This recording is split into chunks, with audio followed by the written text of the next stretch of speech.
but we need somebody. Will we ever know why they let Bear Stearns fail and bailed out the others? Well, I think I know why they did it. I think initially, Financial services. I think the Bear Stearns was a trial balloon. I think they wanted to see what would happen because they knew the right thing to do was to let let firms fail. And Bear Stearns didn't fail; it was Lehman. So they bailed out Bear Stearns. Bear got taken over by J.P. Morgan. Yeah, but that was a bailout. They would have gone under. So they bailed them out, and they bailed out all the creditors. And now they knew there was moral hazard, because now all of a sudden there was the impression that, well, every firm would be bailed out. And they knew they couldn't do that. They knew that that moral hazard would destroy the system. So they said, you know what, we have to let the next one fail, so there's still that uncertainty, so people don't just take for granted.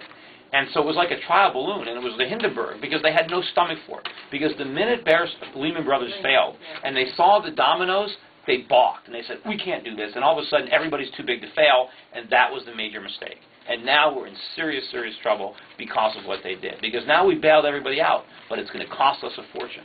It would have been more painful if we let them go like dominoes, like they would have, but it would have been a lot better in the long run. Would you repeal Glass-Steagall? Do you think that had anything to do with Well, it? Given that, as I said, in my presentation, I talked about the moral hazard of insured banks deposits. Given the fact that we had the FDIC, we shouldn't have repealed Glass-Steagall.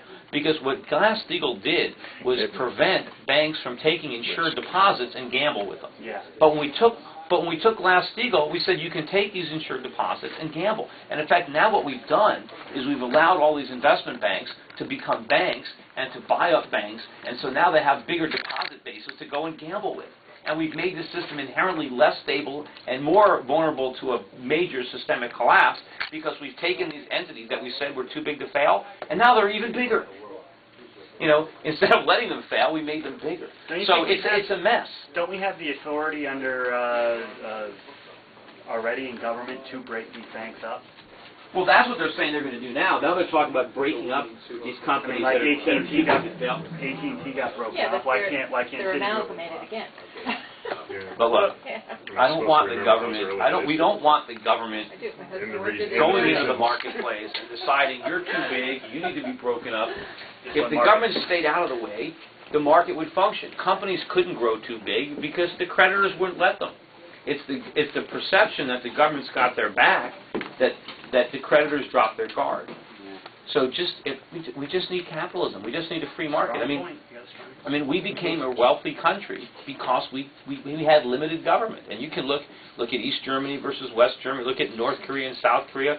Look at Vietnam. Look anywhere you've had it. Look at Hong Kong and Taiwan versus mainland China before mainland China went capitalist. I mean, you can see. They're more capitalist than we are now. Right now, of course. That's why I invest money over there.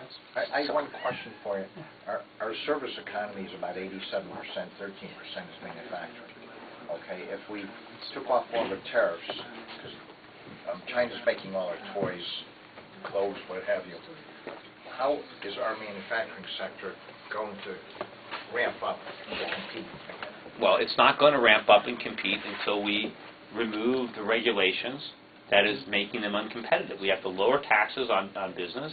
We've got to repeal regulation. We've got to reform our legal system so that it makes it more competitive to manufacture here our prices will be cheaper than in China. So you'd vote against card check? Yes. Anyway, I think we got to go. We got an hour drive to get home. But anyway, thanks everybody. Thank you very much. Thank you very much. I understand the 6th year. I want to go back to my job. It's I recall Lowell Weicker, a one-term independent. Didn't he give us the income tax?